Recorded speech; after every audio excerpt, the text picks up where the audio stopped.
So I just wanted to go over this company here,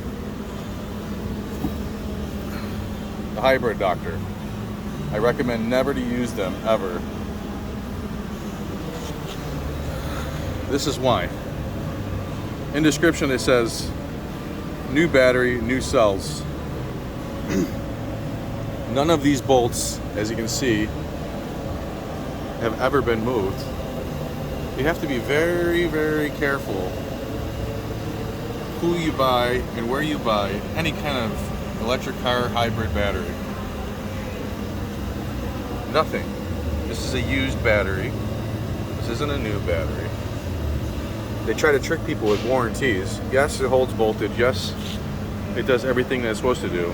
But I can't wait to leave a nice review for this hybriddoctor.com, because Fully Charged Do It Yourself is going to put a video of this up. What a horrible, horrible thing that they're doing to people. This is not new. There's nothing new about this at all. Fully Charged. Do it yourself.